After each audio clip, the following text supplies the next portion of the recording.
కూడికకు వచ్చిన మీ అందరికీ శుభములు వందనాలు తెలియజేస్తున్నాను. మరి ఈ రీతిగా ప్రారంభించడానికి దైవజనులకు ఇచ్చినటువంటి చక్కటి ఆలోచన బట్టి దైవజనులకు ప్రత్యేకమైన వందనాలు తెలియజేస్తున్నాను. సంఘం పట్ల, సంఘ కుటుంబాల పట్ల, వారి యొక్క అభివృద్ధి పట్ల ఆశ కలిగి మరి యొక్క కూడికను ఏర్పాటు చేయడం ఎంతైనా సంతోషించదగినటువంటి విషయం. మరి చిన్న ప్రార్థన చేసుకుని మన వాక్య భాగంలోనికి మనం వెళదాం. సర్వోన్నతుడా, సర్వాధికారి, సకలాశీర్వాదములకు కారణభూతుడా, నీ కొందనాలు స్తోత్రాలు నాయనా. ఈ రాత్రి ఆశపడి నీ మందిరానికి వచ్చిన నాతో, మాతో, మా అందరితో ఆత్మస్వరూపిగా వాక్యమైన మీరు మాట్లాడండి. నీ మాట జీవము కలిగింది, నీ మాట శక్తి కలిగింది, నీ మాట బ్రతికించేది, నీ మాట విడిపించేది, స్వస్థపరిచేది, రక్షించేది కనుకనైనా ఈ రాత్రి నన్ను మరుగుపరిచి మీరే మాట్లాడి బలపరచమని యేసు నామములో ప్రార్థిస్తున్నాను తండ్రి. ఆమేన్, ఆమేన్. మనందరం కూడా చాలా వాడుకలో ఒక పదాన్ని వాడుతూ ఉంటాం. ఒక ఐడియా జీవితాన్నే మార్చేస్తుంది అని చాలా చక్కగా ఆ దినాల్లో మరి ఆ యొక్క సిమ్ కార్డ్ అమ్మేవాళ్ళు, ఆ కంపెనీ వాళ్ళు బాగా దీన్ని ప్రాచుర్యంలోనికి తీసుకొచ్చారు.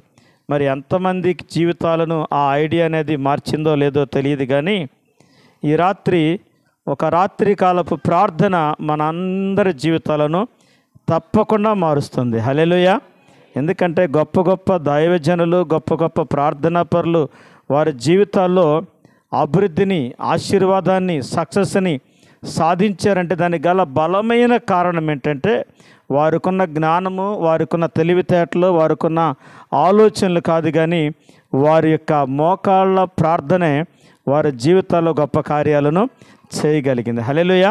ఈ రాత్రి మన జీవితాల్లో కూడా ఆశ్చర్యమైన కార్యములు మనం అందరం ఆశపడుతూ ఉంటాం. సంవత్సరాలు మారితే జీవితాలు మారతాయేమో, క్యాలెండర్లు మారితే జీవితాలు మారతాయేమో, లేకుంటే రోజులు మారితే మన బ్రతుకులు మారతాయి అనుకుంటాం, కానీ మారేది కేవలం క్యాలెండర్లో డేట్లు, సంవత్సరాలు మారతాయి తప్ప మన జీవితాల్లో మార్పేమీ జరగదు. కానీ మనిషి ఆశ ఏంటంటే ఈ సంవత్సరమైనా నా బ్రతుకు మారుతుందేమో, ఈ సంవత్సరమైనా నా శాలరీ పెరుగుద్దేమో, ఈ సంవత్సరమైనా గర్భఫలం కలుగుతుందేమో, ఈ సంవత్సరం నా బైక్ కొంటానేమో, ఇల్లు ఇలాగ మనం మాట్లాడుకుంటూ ఉంటాం. కానీ ప్రార్థన ఇవన్నీ ఈ క్యాలెండర్స్ మార్చకపోవచ్చు, ఆశలు ఆలోచనలు మార్చకపోవచ్చు, కానీ ప్రార్థన చేస్తే తప్పకుండా కార్యాలు మాత్రం జరుగుతాయి. హల్లెలూయా. అయితే మనందరికీ బాగా పరిచయమైనటువంటి వ్యక్తి పాఠ్యభాగము ఆదికాండము 32వ అధ్యాయము మనం చూసినట్లయితే కనుక, ఆదికాండము 32వ అధ్యాయము మనం చూసినట్లయితే కనుక 24 నుంచి 26 వరకు మనం చదివాం. యాకోబు ఒక్కడు మిగిలిపోయెను, ఒక నరుడు తెల్లవారు వరకు పెనుగులాడెను, తాను అతని గెలువకుండట చూచి తొడగూటి మీద అతన్ని కొట్టెను. అప్పుడు అతడు ఆయనతో పెనుగులాడటం వలన యాకోబు తొడ గూడి వసలెను. ఆయన తెల్లవారుచున్నది గనుక నన్ను పోనిమనగా అతడు, నీవు నన్ను ఆశీర్వదించితేనే కానీ నేను నిన్ను పోనీయనెను. మరి యాకోబు యొక్క ప్రార్థన, ఒక రాత్రి కాల ప్రార్థన తన జీవితాన్ని అద్భుతంగా మార్చివేసింది. ప్రియమైన దేవుని బిడ్డలారా, యాకోబు అనగా మోసగాడు మనందరికీ తెలిసింది. యాకోబుని దేవుడు ఇశ్రాయేలుగా మార్చివేశాడు. హల్లెలూయా. ఓకే, యాకోబు జీవితంలో ఒక రాత్రి చాలామంది ఒక ఐడియా, ఒక ఆలోచన, ఒక రోజు జీవితాల్లో ఎలా మార్చబడుతుందంటే, ఇక్కడ యాకోబు జీవితం మార్చబడడానికి గల కారణం ఏంటంటే ఒక ప్రార్థనే మార్చబడింది కదా. యాకోబు జీవితాన్ని మనం పరిశీలించినట్లయితే కనుక ప్రియమైన దేవుని బిడ్డలారా, ఒక రాత్రి కాలపు ప్రార్థనలో తన జీవితంలో జరిగిన 3 సంఘటనలు మనం జ్ఞాపకం చేసుకున్నట్లయితే, మొట్టమొదటిగా 32వ అధ్యాయం మనం చూసినట్లయితే కనుక ఆయన చెప్తున్నటువంటి 3 విషయాలు ఏంటంటే 10వ వచనంలో అంటాడు, నీవు నీ సేవకునికి చేసిన సమస్తమైన ఉపకారములకును సమస్త సత్యమునకును అపాత్రుడును, ఎట్లనగా నా చేతికరతో మాత్రమే యోర్దాను దాటితిని, ఇప్పుడు నేను 2 గుంపులైతిని, నా సహోదరుని ఏశావు చేతి నుండి దయచేసి నన్ను తప్పించుము, అతడు వచ్చి పిల్లలతో తల్లిని నన్ను చంపునేమోనని అతనికి భయపడుచున్నాను అని అంటున్నాడు. ఇక్కడ చూసినట్లయితే ప్రియమైన ఆర్థికంగా దీవించబడ్డాడు, భార్యల పరంగా దీవించబడ్డాడు, బిడ్డల పరంగా దీవించబడ్డాడు, మరి ఒంటెలు, గాడిదలు, మరి గొర్రెలు, వీటన్నిటి పరంగా దీవించబడ్డాడు. యాకోబు జీవితంలో తనకి ఎటువంటి కొదువు అనేది కూడా లేదు. యాకోబు జీవితాన్ని మనం పరిశీలించినట్లయితే కనుక యాకోబు యొక్క చరిత్ర గురించి 27వ అధ్యాయంలో ఈ విషయాలు రాయబడుతూ ఉంటుంది. యాకోబు మరి ఇస్సాకు, తన తండ్రి అయినటువంటి ఇస్సాకును మోసపరచడం, తన అన్న అయినటువంటి ఏశావును కూడా మోసపరచటం మనం చూస్తూ ఉన్నాం. అయితే యాకోబు జీవితంలో ఎన్నిసార్లు ఎంతమందిని మోసం చేశాడో తన జీవితంలో కూడా అదే మోసాన్ని చూడవలసి వచ్చింది. హల్లెలూయా. ఎందుకంటే మనం చాలాసార్లు అనుకుంటూ ఉంటాం, దీవించబడ్డానికి కోసమే మనం ఆలోచిస్తూ ఉంటాం. మరి యాకోబు జీవితంలో చూసినట్లయితే యాకోబు, చాలామంది అంటారు యాకోబు యొక్క తల్లి తను ప్రేరేపించింది కనుక యాకోబు మోసగాడుగా మార్చబడ్డాడు అని చాలాసార్లు అంట. ఒక ఎదిగిన కుమారుడికి, యవనమైన కుమార్తెలకి ఈరోజు తల్లిదండ్రులు చెప్తే వినేటట్లు ఉన్నారు ఎవరైనా? తల్లిదండ్రులు కానికూడనిది, లాభం కానిది, మేలు కానిది చేయమంటే ఎవరైనా వింటారా? ఎవరైనా చేస్తారా? దాని గురించి ఆలోచిస్తారంటే ఎవరు దాని గురించి ఆలోచించరు. వారి సొంత ఉద్దేశాలు, సొంత ఆలోచనలు, సొంత తలంపులను బట్టి మాత్రమే వారు చేస్తారు తప్ప ఎవరో చెప్పారని ఎవరు మాత్రం చేయరు. యాకోబు జీవితంలో చూసినట్లయితే ప్రియమైన దేవుని బిడ్డలారా, ఆ యొక్క 27వ అధ్యాయంలో మనం చూసినట్లయితే ఆయన అంటాడు కదా, తండ్రి అడుగుతూ ఉన్నాడు. 27వ అధ్యాయంలో తండ్రి అడుగుతూ ఏమంటాడు? నేను చనిపోకముందు మిమ్మల్ని ఆశీర్వదించున్నట్లుగా నా కొరకు ఏదైనటువంటి శ్రేష్టమైన ఆహారాన్ని తీసుకురమ్మని చెప్పింది ఎవరికి? ఏశావుకు చెప్పాడు కదా. కానీ యాకోబు ఎలా మాట్లాడుతున్నాడంటే చూడండి, 27వ అధ్యాయము 19వ వచనం మనం చూసినట్లయితే, అందుకు యాకోబు, నేను ఏశావు అను నీ జ్యేష్ఠ కుమారుడును, నీవు నాతో చెప్పిన ప్రకారము చేసి ఉన్నాను. నీవు నన్ను దీవించుటకై దయచేసి లేచి కూర్చుండి నేను వేటాడి తెచ్చిన దానిని ఇప్పుడు అడుగుతున్నాడు. ఏమని అడుగుతున్నాడంటే, ఇస్సాకు, నీవు నా జ్యేష్ఠ కుమారుడువైన ఏశావేనా అని అడుగుతున్నాడు. అడిగినప్పుడు అప్పుడైనా ఏమనాలి? అయ్యా నేను ఏశావును కాదు యాకోబుని అని చెప్పాలి కదా. ఆయన అన్నాడు, ఆయన ఏమని నేను ఏశావునే, నేను యాకోబుని కాదు, నేను ఏశావునే, నీ జ్యేష్ఠ కుమారునే, నువ్వు లేచి కూర్చుండి నన్ను దీవించమంటున్నాడు కదా. రెండోసారి కూడా మళ్ళీ అడుగుతున్నాడు. 24వ వచనం మనం చూసినట్లయితే కనుక, ఏశావును నా కుమారుడవు నీవేనా అని అడుగగా యాకోబు నేనే అని. హల్లెలూయా. మరి ఇప్పుడు మోసం చేశాడు, బాగానే ఉంది. మోసం చేసిన ప్రతి ఒక్కరి జీవితంలో మళ్ళీ ఏం రిటర్న్ గిఫ్ట్ వస్తుంది? మోసమే గిఫ్ట్ వస్తుంది కదా. మనం ఏమైతే చేస్తామో మనకు ప్రతిఫలం కూడా, రిజల్ట్ కూడా మరలా మనకు అదే వస్తుంది. యాకోబు అనుకున్నాడు, తన తల్లి కూడా అనుకుంది, ఓహో చాలా బాగా మేనేజ్ చేసేసావురా, నా డైరెక్షన్లో నువ్వు భలే సక్సెస్ అయిపోయావు, నేనేం చెప్పానో నువ్వు అలాగే చేసావు, అసలు ఎక్స్ట్రా కూడా చేయలేదు, తక్కువ కూడా చేయలేదు.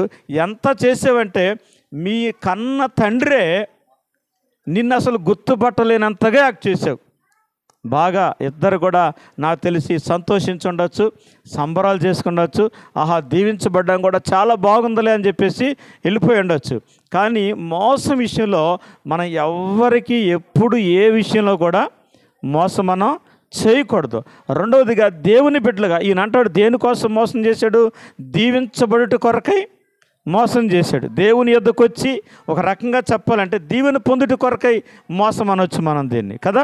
తండ్రి యొద్దకు వెళ్ళి తండ్రి యొద్ద దగ్గర ప్రార్థించి అడగవలసిన వాడు, లేకపోతే నన్ను కూడా దీవించమని అడగాల్సిన వాడు ఏం చేశాడు? అన్నను కాదని తను దీవించబడాలని మోసం చేశాడు. మనం చేసే ఉద్యోగ స్థలాల్లో కావచ్చు, ప్రమోషన్స్ కోసం మనం ఏం చేస్తాం? మన పై వారిని మనం మోసం చేయడానికి, మన తోటి వారికి రావాల్సిన ప్రమోషన్ మనం తీసుకోవడానికి కొన్నిసార్లు మనం ప్రయత్నాలు చేస్తూ ఉంటాం. ఇంట్లో అన్నదమ్ముల విషయంలో మనం మోసం చేస్తూ ఉంటాం, మందిరంలో మోసం చేస్తూ, ఇటువంటి చేసినప్పుడు అప్పుడు పాపం కూడా అంతే. చేసినప్పుడు బాగానే ఉంటుంది, తిన్నప్పుడు బాగానే ఉంటుంది, కానీ కొద్ది కాలం అయిన తర్వాత దాని ప్రతిఫలాన్ని మనం చూడవలసి ఉంటుంది కదా. యాకోబు జీవితంలో పాపం చేశాడు, అంటే మోసం చేసి అక్కడి నుండి ఏమైపోయాడు, పారిపోవడం అనేది జరిగింది. తర్వాత జరిగినటువంటి సంగతి మనం చూసినట్లయితే కనుక ఏమైంది చూడండి. యాకోబు ఇదే యొక్క ఆదికాండము 29వ అధ్యాయం మనం చూసినట్లయితే కనుక 29వ అధ్యాయము 20వ వచనం మనం చూసినట్లయితే యాకోబు కొలువు చేశాను.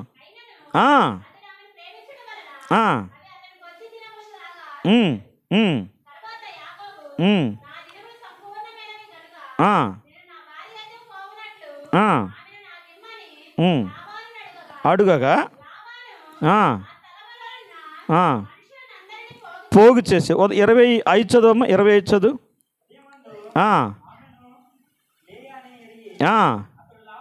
అతడు లాభానుతో, నీవు నాకు చేసిన పని ఏమిటి, ఎందుకు నన్ను మోసపుచ్చితివి అనెను. మోసం చేశాడు. నేను చేసినట్టు ఎవరు చేయలే, నేను చేసినట్లు ఎవరో చేయలే, అంత కరెక్ట్గా చేశాను అన్నాడు.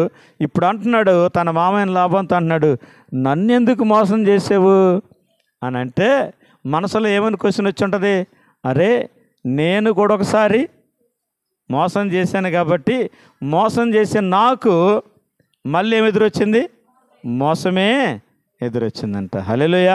అందుకే దేవుని బిడ్డలుగా మన జీవితాల్లో ఎప్పుడు కూడా ఎవరికి కూడా తెలిసే కానీ తెలియకే కానీ, ఇప్పుడైతే ప్రత్యేకించి దేవుని బిడ్డలుగా మనం మార్చబడ్డాం, దేవుని సన్నిధిలో కొనసాగుతున్నాం, దేవుని యొక్క కుమారులుగా కుమార్తెలుగా మరి క్రీస్తు రక్తంలో కడగబడి కొనసాగించబడుతున్న మన జీవితాల్లో ఎవ్వరికి కూడా మోసం అనేది చేయడు. మొదటగా తన మామతో అంటున్నాడు, నన్నెందుకు మోసం చేసావని చెప్పేసి అడుగుతున్నాడంట. హల్లెలూయా.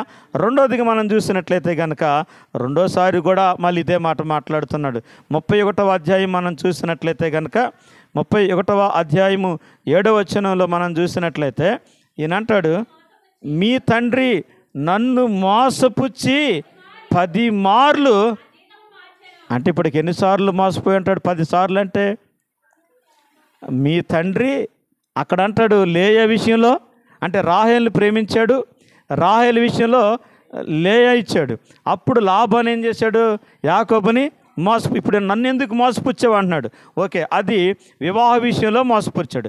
రెండోది తన జీతం విషయంలో అంటాడు, 31 ఏళ్ళు అంటాడంటే మీ తండ్రి నన్ను ఏం చేశాడు, మోసపుచ్చి 10 మార్లు నా జీతము మార్చానంట. మోసానికి మరలా మోసమే. ప్రియమైన దేవుని బిడ్డలారా, అయితే యాకోబుని దేవుడు ఒక ప్రార్థన ఎలాగ మార్చబడిందో తర్వాత వచనాల్లో మనం దాన్ని చూడవచ్చు కదా. మొదటిగా ఏంటంటే మన ఆత్మీయ జీవితంలో ఎదుగుతున్నప్పుడు, మన పరిశుద్ధతలు ఎదుగుతున్నప్పుడు, సంఘ క్రమంలో ఎదుగుతున్నప్పుడు, ఉద్యోగ జీవితంలో ఎదుగుతున్నప్పుడు, ఇంటిలో ఎదుగుతున్నప్పుడు, సంఘంలో ప్రతి చోట మనం ఏం చేసుకోవాలంటే నా వలన ఇది దేనికోసము, ఇతర యొక్క ఆశీర్వాదాలను, ఇతరుల యొక్క ఘనతను, ఇతని యొక్క దీవెను మనం తీసుకోవడం కోసం చేసిన ప్రయత్నమే ఈ యొక్క మోసం. అవునా? తర్వాత ఏం జరిగిందో మరలా దీనికి అదే మోసం తను కూడా పొందవలసి వచ్చింది. అయితే ఇక్కడ ఒక మాట రాయబడింది 31:7 రెండో భాగంలో ఏమని రాయబడుతుందంటే అయినను దేవుడు అతన్ని నాకు హాని చేయనీయలేదు. హల్లెలూయా. అంటే మోసపుచ్చబడ్డాడు కానీ దేవుడు నాకు హాని చేయనీయలేదంట. హల్లెలూయా. ఇక్కడ దేవుడు యాకోబునికి ఇచ్చినటువంటి వాగ్దానం అని తనకేం చేసిందంటే హాని చేయకుండా కాపాడగలిగిందంట. హల్లెలూయా. హాని చేయకుండా కాపాడగలిగినటువంటి ఈ వాగ్దానం తను బహుగా ఆశీర్వదించేటట్లుగా చేయగలిగింది. హల్లెలూయా. ఆ వచనాలు మనం చూసినట్లయితే ప్రియమైన దేవుని బిడ్డలారా, ఇక్కడ మోసపుచ్చబడిన తర్వాత అంటాడు కదా, ఆయనను దేవుడు ఏం చేశాడు, ఆయన ఏ హాని చేయనీయకుండా కాపాడగలిగిన దేవుడు. అయితే మరి యాకోబునకు ముందుగానే దేవుడు వాగ్దానాన్ని చేశాడు. నువ్వు వెళ్ళే స్థలంలో నేను నీకు తోడై ఉంటాను, నిన్ను ఆశీర్వదిస్తాను, నిన్ను వర్ధిల్లింప చేస్తానని దేవుడు ఇచ్చినటువంటి ఆ వాగ్దానాన్ని బట్టి యాకోబు చేసిన ప్రార్థన కంటే ముందే యాకోబుని దేవుడు ఏం చేశాడంటే ఆశీర్వాదకరంగా మార్చాడు. 30వ అధ్యాయము 43వ వచనం మనం చూసినట్లయితే కనుక, ఆ ప్రకారము ఆ మనుషుడు అత్యధికముగా అభివృద్ధి పొంది విస్తారమైన మందలు, దాసీలు, దాసులు, ఒంటెలు, గాడిదలు గలవాడు అయినంట. హల్లెలూయా.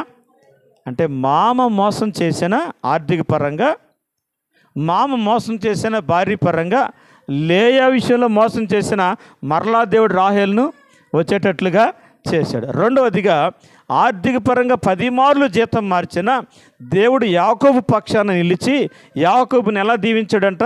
ఇక్కడ అంటాడు దాసీలు, దాసులు.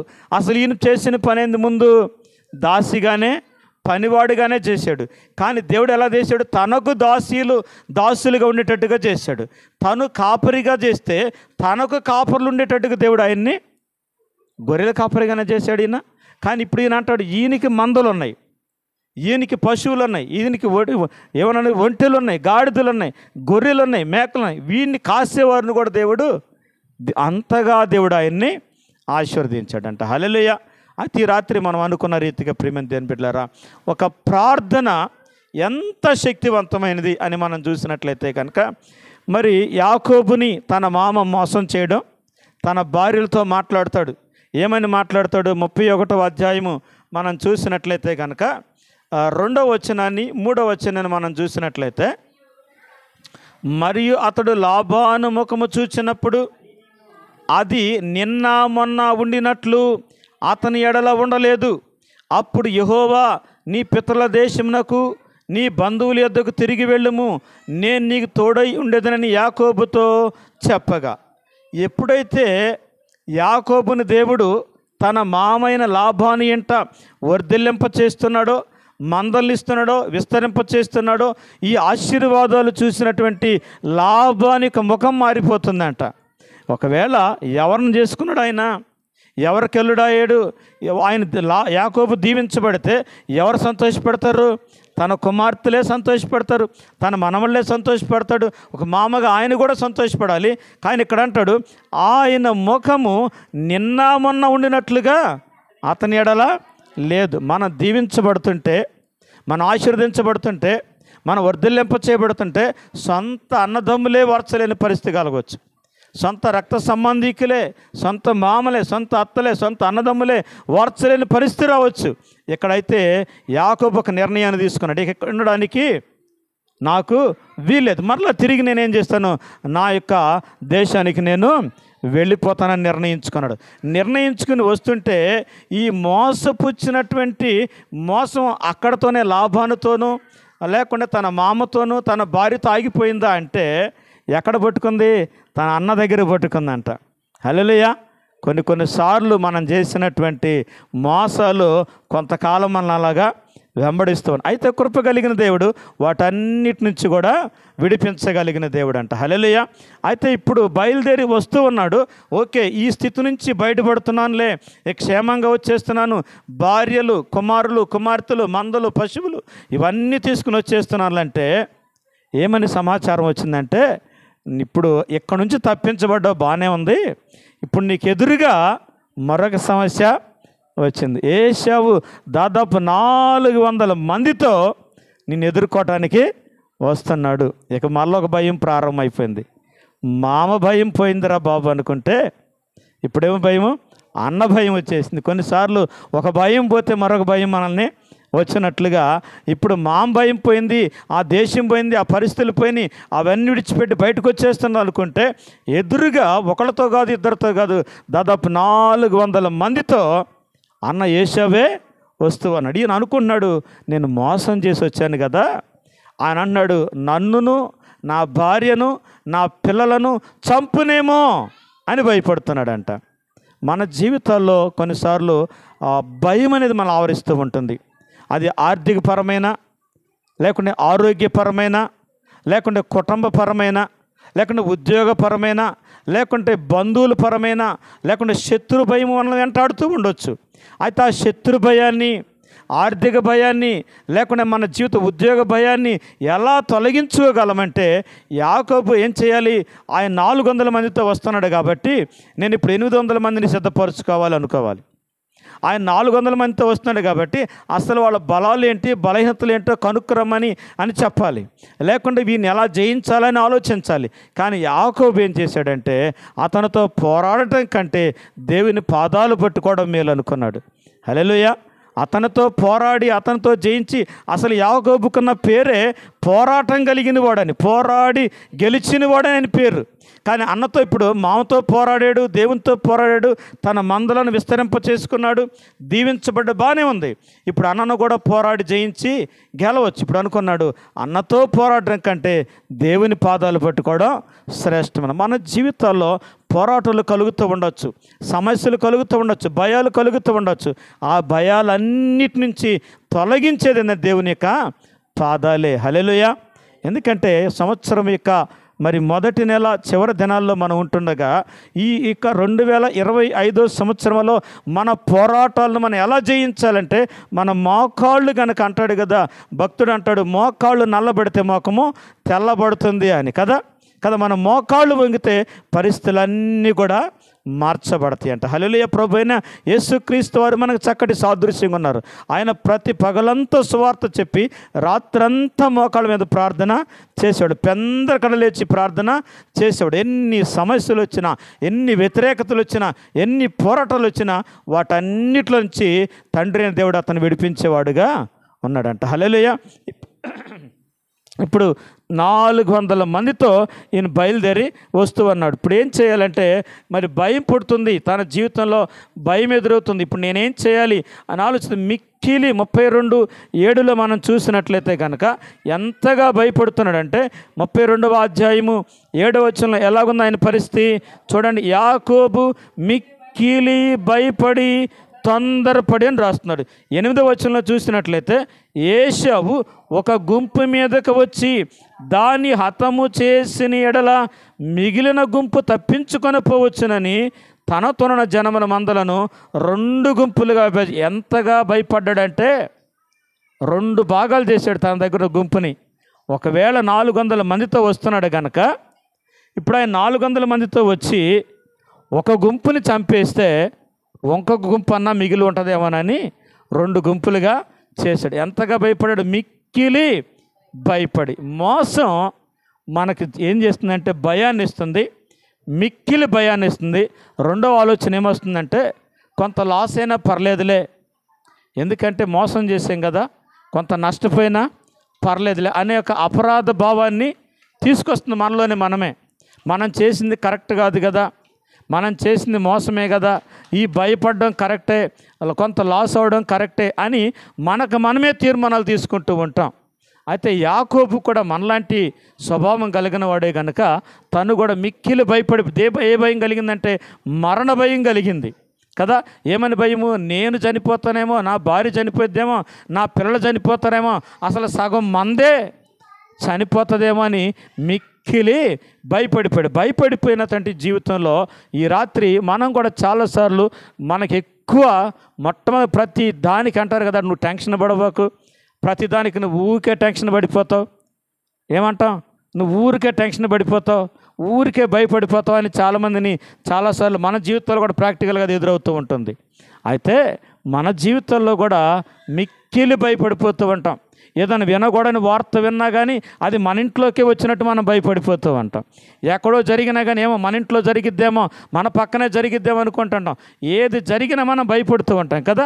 యాకోబు కూడా మిక్కిలి భయపడాడు. అయితే మిక్కిలి భయపడినటువంటి యాకోబు జీవితంలో తప్పించుకొని పారిపోవడానికో, చనిపోవడానికో, తొందరపాటు నిర్ణయాలు తీసుకోవడానికో అసలు అటువంటి ఆలోచన ఏమి కూడా మోసగాడే. ఒకనాడు మోసగాడే, ఆశీర్వాదం కోసం మోసం చేశాడు, కష్టపడ్డాడు, ప్రయాసపడ్డాడు.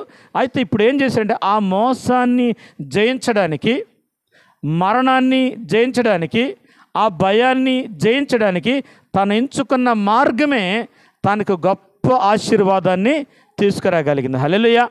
ఏ మార్గం? ఏదో ఒక అబద్ధాలు చెప్పి అప్పుడే మేనేజ్ చేసేసాం. అప్పుడు ఎవరిని? అన్నని మేనేజ్ చేసాం, తండ్రిని మేనేజ్ చేసాం, తల్లిని మేనేజ్ చేసాం. ఇప్పుడు వచ్చి అన్నను కూడా మేనేజ్ చేస్తే సరిపోయింది కదా అనుకుని ఏదైనా కొత్త ఆలోచనలు ఏమీ చేయలేదు. ఏ ఆలోచనలు? మళ్ళీ మరలా మోసపూరిత ఆలోచనలు ఏమీ చేయలేదు. కానీ ఏం చేశాడంటే ఆయన, చూడండి 10వ వచనం, ఎప్పుడైతే భయం కలిగిందో, ఎప్పుడైతే తొందరపాటు కలిగాడో, ఎప్పుడైతే మరణం వస్తుందో అనుకున్నాడో, అప్పుడు యాకోబు చేసినటువంటి ఒక శ్రేష్టమైన నిర్ణయమే తన జీవితంలో ఆశీర్వాదాన్ని తీసుకొచ్చింది. 32వ అధ్యాయం 10వ వచనం మనం చదివినట్లయితే, నీవు నీ సేవకునికి చేసిన సమస్తమైన ఉపకారములకును సమస్త సత్యమునకును అపాత్రుడను. ఎట్లనగా, ఈ యొర్దాను దాటి తిని ఇప్పుడు నేను 2 గుంపులైతే. ఇక్కడ కొద్దిగా ఆగినట్లయితే మనకేదైనా సమస్య ఎదురైంది 2025లో, ఇప్పుడు దేన్ని జ్ఞాపకం చేసుకోవాలి? మనం 2024ని జ్ఞాపకం చేసుకోవాలి, 2023ని జ్ఞాపకం చేసుకోవాలి. లేకుంటే 2024 వరకు నీకు 30 సంవత్సరాలు, 35 సంవత్సరాలు, 20 సంవత్సరాలు, ఈ సంవత్సరాల్లో దేవుడు చేసిన కార్యాలను జ్ఞాపకం చేసుకోవాలి. లేకుండా హైదరాబాద్ తీసుకొచ్చినప్పుడు ప్రారంభ దినాల్లో నీ స్థితి ఎలాగుండదో, ఇప్పుడు ఈ స్థితి ఎలాగ మార్చబడిందో దాన్ని జ్ఞాపకం చేసుకోవాలి. లేకుండా నువ్వు భయపడినప్పుడు దేవుడు ఎలా కార్యాలు చేశాడో వాటిని నువ్వు జ్ఞాపకం చేసుకోవాలి. ఇప్పుడున్న టెన్షన్, ఇప్పుడున్న బాధను, ఇప్పుడున్న భయాన్ని బట్టి నువ్వు భయపడి దిగులు పడడం కాకుండా, ఇటువంటి సందర్భాలు ఒకవేళ నీ జీవితంలో కూడా ఎదురైనప్పుడు ఎలాగ ప్రభు విడిపించాడో వాటిని జ్ఞాపకం చేసుకోవాలి. లేదు నీ మందిరంలో, లేదా నీ సేవకుని జీవితంలో, నీ స్నేహితుల జీవితంలో ఇటువంటి పరిస్థితులు ఎదురైనప్పుడు దేవుడు ఎలాగ విడిపించాడో వాటిని జ్ఞాపకం చేసుకోవాలి. రెండవదిగా నీ దీన స్థితిని ఉన్నత స్థితిగా ఎలాగ మార్చాడో వాటిలో దేవుని కార్యాలు ఏంటో జ్ఞాపకము చేసుకున్నప్పుడు మొట్టమొదటిగా మనకేం కలుగుతుందంటే కొంత ధైర్యం కలుగుతుంది. భయం తొలగిపోయి ఏం కలుగుతుంది? ధైర్యం. నిజమే కదా, ఇంతకంటే పెద్ద సమస్య అన్న జీవితంలో వచ్చింది. అన్న జీవితంలో అంత సమస్య వచ్చినప్పుడు అసలు లైఫ్ అంతా అయిపోయిందాం అనుకున్నాడు ఆయన. కానీ దేవుడు ఆశ్చర్యకరంగా భలే తప్పించాడు. ఆ సాక్షి నన్ను భలే ఇన్స్పైర్ చేసింది, ఆకర్షించింది, నన్ను బలపరిచింది అని చాలాసార్లు మనం అంటూ ఉంటాం కదా. ఇటువంటి దేవుడు చేసిన కార్యాలను ఇతరుల జీవితాల్లో మనం పోల్చుకోవచ్చు. రెండోది ఈయన అంటాడు కదా, నేను అపాత్రుడను. ఏమంటాడు? నా చేతి కర్రతో మాత్రమే ఈ యొర్దాను దాటి తిని. అంటే ఏమి లేకుండా నేను వచ్చాను, ఇప్పుడు నాకు భార్యనిచ్చావు, పిల్లల్నిచ్చావు, కాకపోతే ఒక చిన్న సమస్య వచ్చింది అంతే. హైదరాబాద్ వచ్చినప్పుడు నా తోటి వాళ్ళందరికంటే నాకు కొంచెం మంచి ఉద్యోగమే ఇచ్చావు, మంచి జీతమే ఇచ్చావు, ఉండడానికి మంచి రూమో ఇల్లు ఇచ్చావు, మంచి సంఘమే ఇచ్చావు. అంటే ప్రారంభ దినాలు, అంటే చేతి కర్రను తీసుకొచ్చిన రోజు నుంచి, లేకపోతే బ్యాగ్ తీసుకొచ్చిన రోజు నుంచి, ఒంటరిగా వచ్చిన రోజు నుంచి ఈ రోజు స్థితిని ఆ రోజు స్థితిని నేను కంపేర్ చేసుకుంటే నా జీవితంలో చాలా వరకు అపాత్రుడు. నేను అసలు ఇంతగా నేను దీవించబడడానికి నేను అపాత్రుడును. అయినా నువ్వు నన్ను ఏం చేసావంటే దీవించావు ప్రభా అన్నప్పుడు ఎవరి యొక్క ఘనత మనకు గుర్తొస్తుందంటే దేవుని కార్యాలు మనకు జ్ఞాపకం వస్తాయి. ఆ దేవుని కార్యాలు జ్ఞాపకం చేసుకున్నప్పుడు ఒక విశ్వాస జీవితంలో మన విశ్వాసం ఇంకా అభివృద్ధి చెందుతుంది. ఆయన ఏమని ప్రార్థన చేస్తున్నాడంటే అంటాడు, ఎట్లనగా నా చేతి కర్రతో మాత్రమే ఈ యొర్దాను దాటి తిని ఇప్పుడు నేను 2 గుంపులైతిని.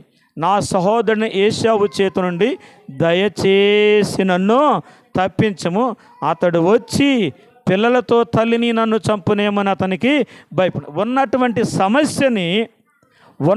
సమస్యని తన భార్యలతో చెప్పట్లేదు, ఉన్న సమస్యను తన పనివారితో చెప్పట్లేదు. మీరు చాలా అలర్ట్గా ఉండాలి, మీరందరూ కూడా సిద్ధపాటు కలిగి ఉండాలి, మీరు కూడా కత్తులు తీసుకోవాలి, మీరు కూడా రహస్యంగా దాచి వాళ్ళు ఎటుకుండా వస్తున్నారు, మీరు ఎదురుగా వెళ్లకుండా వెనక్కుండా వచ్చి వాళ్ళని అని ఇవన్నీ చేయకుండా ఏం చేస్తున్నాడు? దేవునికి మొరపెడుతున్నాడు. ప్రభా నన్ను ఇంతగా దీవించావు, ఇంతగా కాపాడు, యాక్సిడెంట్లో కాపాడు, అప్పుల్లో కాపాడు, అనారోగ్యంలో కాపాడు, బలహీనతలో కాపాడు, ఈ సమస్య నుంచి కూడా నన్ను దయచేసి తప్పించు ప్రభా అని దేవుని సన్నిధిలో ఏం చేస్తున్నాడు? ప్రార్థన చేస్తున్నాడు. మన జీవితాల్లో కూడా ఆ ప్రార్థన అనేది ధైర్యాన్ని ఇస్తుంది. దేవుని కార్యాలు విశ్వాసాన్ని బలపరుస్తాయి. తర్వాత ఈయన అంటున్నాడు దేవుని వాగ్దానాలు ఇక్కడ పట్టుకున్నాడు ఆయన. మనం కూడా మన బలహీనతల్లో ఏం పట్టుకోవాలి? దేవుని యొక్క వాగ్దానాలు మనం పట్టుకుని ప్రార్థన చేసేవారుగా ఉండాలి. చాలా వాగ్దానాలు బైబిల్ గ్రంథం అంతా కూడా మనం వాగ్దానాలు తీసుకోవాలి. కానీ ఒక మంది 1000 వాగ్దానాలే కాదు, ఎన్నో వేల వాగ్దానాలు బైబిల్ గ్రంథంలో మన కొరకు రాయబడి ఆ వాగ్దానాలు ఎత్తి పట్టుకుని మనం ఏం చేయాలి?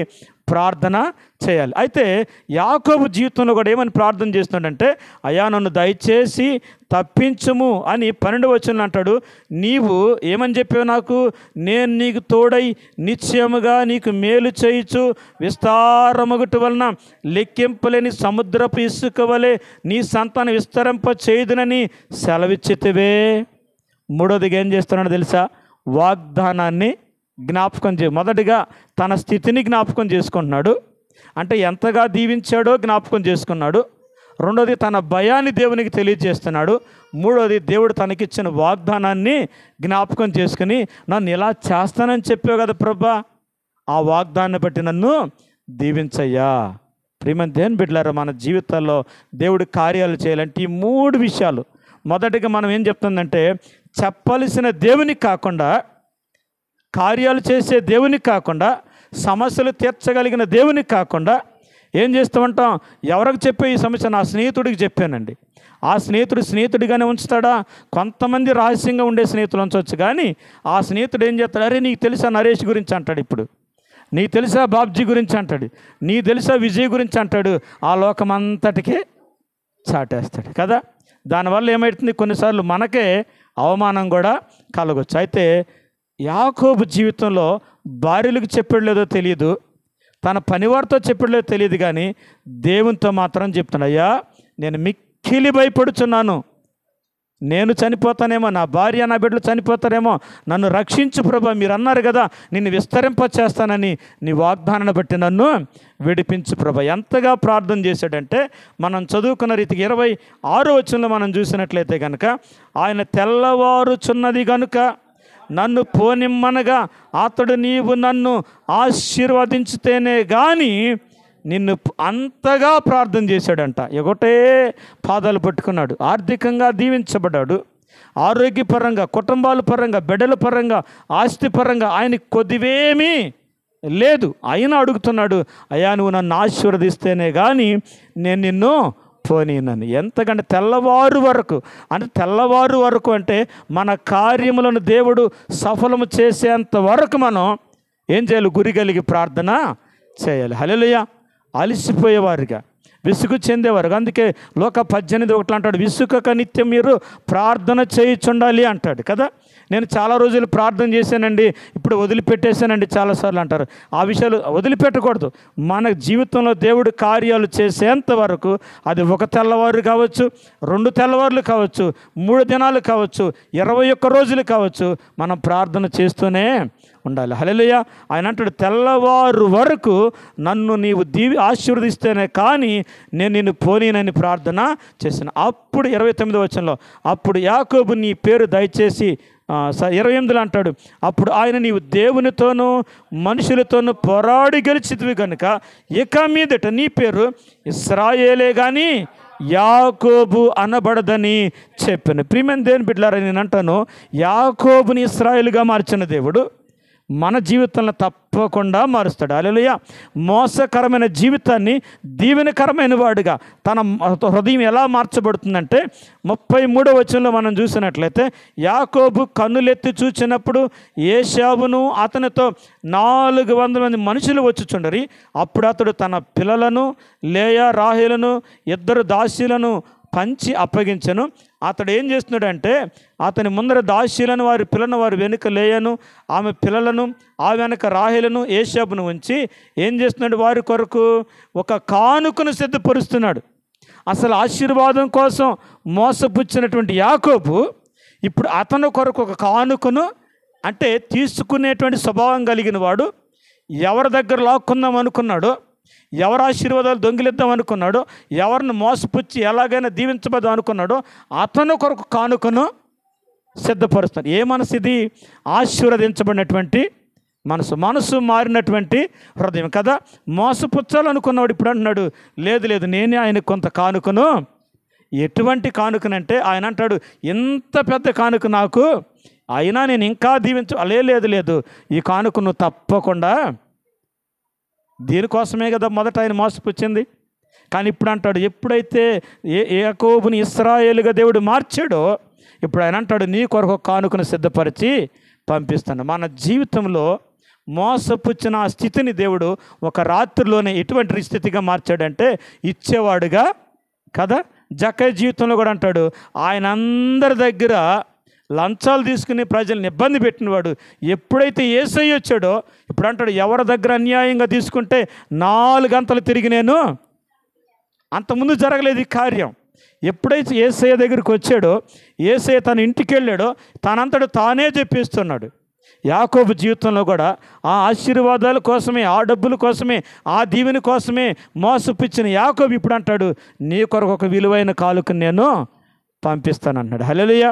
అయితే మరి మొదటిగా అలాగా అటువంటి మనసుని దేవుడు మార్చాడు.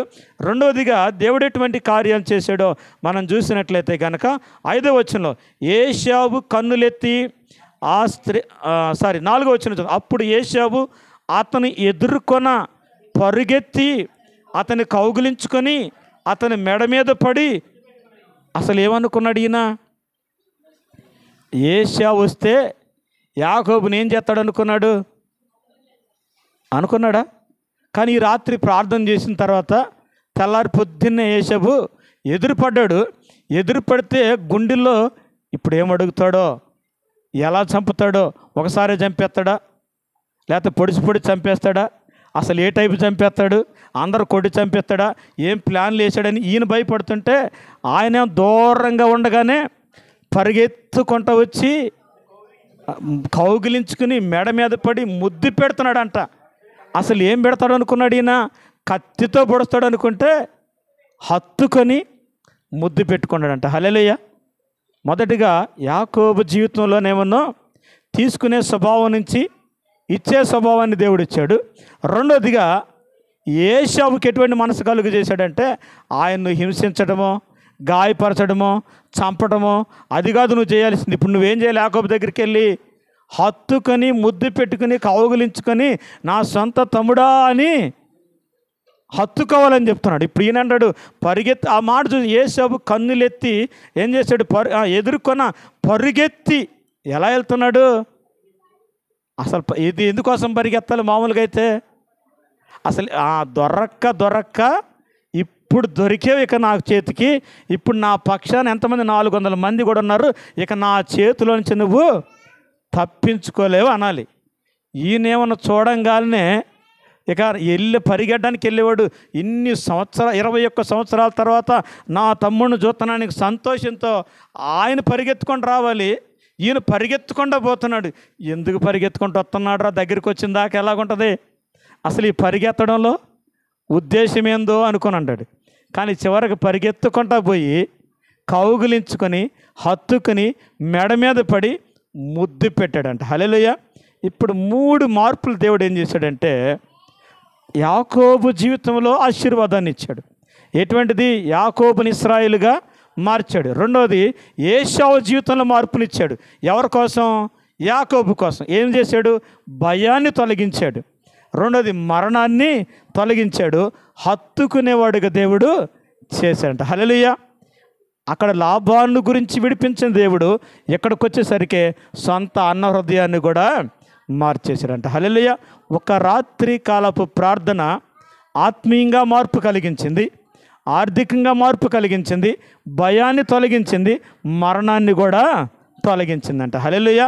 తొలగించి ఎటువంటి సంతోషకరంగా మార్చబడ్డాడంటే 17వ వచనంలో మనం చూసినట్లయితే అప్పుడు యాకోబు సుక్కోతుకు ప్రయాణం అయిపోయి తనకొక ఇల్లు కట్టించుకొని తన పశువులకు పాకలు వేయించినంట. ఇప్పటి వరకు శ్రమలు, ఇబ్బందులు, ఇరుకులు, టెన్షన్లు, భయాలు అన్నీ తొలగిపోయి ఇప్పుడు ఏం చేశాడు? ఆయన తన కొరకు ఒక ఇల్లు కట్టించుకొని అక్కడ పాకలు వేసుకుని ప్రశాంతంగా జీవించగలుగుతానంట. హల్లెలూయా. ప్రియమైన దేవుని బిడ్డలారా, ఒక రాత్రి కాలపు ప్రార్థన యాకోబు జీవితంలో భయాన్ని పోగొట్టినట్లుగా, యాకోబుని ఇశ్రాయేలుగా మార్చిన రీతిగా, యాకోబు జీవితంలో మరణాన్ని కొట్టివేసిన రీతిగా, యాకోబుకి నెమ్మదినిచ్చినట్లుగా మన సమస్యల్లో కూడా అది ఎదురుగానే రావచ్చు. ఈయనంటాడు 400 మంది నీకు ఎదురుగా వస్తున్నారు అన్నాడు. ఇక ఎంత భయం ఉంటుంది? ఇక ఆ రాత్రి నిద్ర పడుతుంది? ఇక నిద్ర పట్టకుండా ఆయన ఏదేదో తొందరపాటు నిర్ణయాలు చేయకుండా ఆ రాత్రి అంతా ప్రార్థన చేశాడు. ఇంకో మాట ఏం రాయబడుతుంది తెలుసా? 4వ వచనంలో అంటాడు, 7 మార్లు నేలను సాగిలపడ్డాడంట. ఎంత భయపడ్డాడో! 7 సార్లు నేలను ఎందుకు సాగిలపడ్డాడు? మనం కూడా కొన్నిసార్లు ప్రభా అక్కడికి వెళ్తున్నాను ప్రభా, అది అయ్యేటట్టు చేయనైనా, ఇది అయ్యేటట్టు చేయి, మళ్ళీ తల వంచుతాం, మళ్ళీ కళ్ళు మూసుకుంటాం, నడుస్తూ ఉంటాం, బస్సులో కూర్చుంటాం, బండి మీద వెళ్తాం, అయినా మళ్ళీ ఆడికి వెళ్ళేంతవరకు ఎన్నిసార్లు ప్రార్థన చేస్తాం. అది అయిపోయింది అనుకో, అమ్మయ్యా దేవుడి కార్యం అంతటినీ చేశాడు కదా. యాకోబు కూడా ఏశావుని ఎదుర్కోబోయే ముందు 7 సార్లు నేలను సాగిలపడ్డాడంట. అంటే ఎంత భయపడి ఉంటాడు. కానీ ఇప్పుడు ఏశావు వచ్చిన తర్వాత ఎంత ధైర్యం వచ్చింది. మరణం కొట్టివేయబడింది, జీవంగా మార్చబడింది.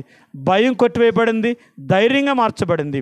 ఇంతవరకు స్థిరమైన ఇల్లు లేనివాడు సుక్కోతునికి వెళ్ళి ఒక ఇల్లు కట్టించుకొని ప్రశాంతంగా జీవించగలుగుతున్నాడంట. హల్లెలూయా. ఏమన్నా నష్టపోయాడా అంటే ఏది కూడా ఆయన అనుకున్నాడు. ఏమనుకున్నాడు? ఒక గుంపు పోయినా పర్లేదు, ఒక గుంపు అన్నా మిగిలేది. ఒక గుంపు కాదు కదా, ఒక గొర్రె పిల్ల కూడా పోలేదు. హల్లెలూయా. దీనంతటి గల కారణం ఏంటంటే తన భయములో, తన బలహీనతలో, తన దీనస్థితిలో రక్షకుడైన దేవుని పాదాలు పట్టుకోగలగటం. హల్లెలూయా. అయితే ఆయన రాత్రంతా ప్రార్థన చేశాడు. తెల్లవారుతున్నప్పటికీ, ఎందుకంటే ఆశీర్వాదం ఆయనలో ఉందని తెలుసుకున్నాడు, నెమ్మది ఆయనలో ఉందని తెలుసుకున్నాడు, భయం పోగొట్టగలిగిన వాడు దేవుడని తెలుసుకున్నాడు, శత్రు శేషము లేకుండా చేయగలిగిన వాడని దేవుడని తెలుసుకున్నాడు. ఇక ఈయనకి మించి నా బ్రతుకును మార్చగలిగిన వారు ప్రపంచంలో ఎవరు లేరు అనుకున్నాడు. దేవుని పాదాలు పట్టుకున్నాడు, తన బ్రతుకును మార్చుకోగలిగాడు. మరి మన జీవితాల్లో కూడా ఈ మొదటి మాసాంతరపు కూడికలో మన స్థితిగతులన్నిటినీ మార్చగలిగింది దేవుడు తప్ప మరి ఎవరు కూడా మార్చలేరు. ఆయన పాదాలు పట్టుకుందాం. భయాలను, బలహీనతలను, సమస్యలను వాటన్నిటిని తొలగించుకుందాం. నిబ్బరం కలిగిన వారుగా జీవిద్దాం. అటువంటి కృప దేవుడు మనందరికీ దయచేయనుగాక. ఆమేన్. తల్ల వంచుదాం, చిన్న ప్రార్థన చేసుకుందాం. పరిశుద్ధుడు అయిన మా దేవా, నీ కొందనాలు స్తోత్రాలు నాయనా. అయా ఇదిగో తండ్రి, యాకోబు జీవితాన్ని ఇశ్రాయేలుగా మార్చారు, భయాన్ని తొలగించారు, మరణాన్ని కొట్టివేశారు, నెమ్మది కలిగి జీవించినట్లుగా కృప దయచేశారు. ఈ రాత్రి మందిరానికి వచ్చిన ప్రతి బిడ్డ జీవితంలో మరి రేపటిని ఎలా ఎదుర్కోవాలో అని కొంతమంది ఆలోచించవచ్చు. రేపు పొద్దున్నే మరి అప్పులోడు వస్తాడేమో, రేపు పొద్దున్నే పలానోడికి డబ్బులు కట్టాలేమో, రెంట కట్టాలేమో, లేకుంటే శాలరీ రాకపోతే ఎలాగని దేనిని గురించి భయపడి బాధపడుతున్నారో ఈ రాత్రి నజరేయుడైన యేసయ్య నామములో ప్రతి భయము ధైర్యంగా మార్చబడునుగాకనైనా, ప్రతి ఒక్క దిగులు సంతోషంగా మార్చబడునుగాకనైనా, ప్రతి చింత ధైర్యంగా మార్చబడునుగాకనా తండ్రి. అయ్యా ప్రతి సమస్య సమాధానంగా మార్చబడి సంతోషంగా మేమందరం జీవించినట్లుగా మీరే దీవించమని నీ కృపగల హస్తాలకు మమ్మల్ని మేము అప్పగించుకుంటూ యేసు నామములో అడిగి పొందుకొనుచున్నాం పరమ తండ్రి. ఆమేన్. ఆమేన్.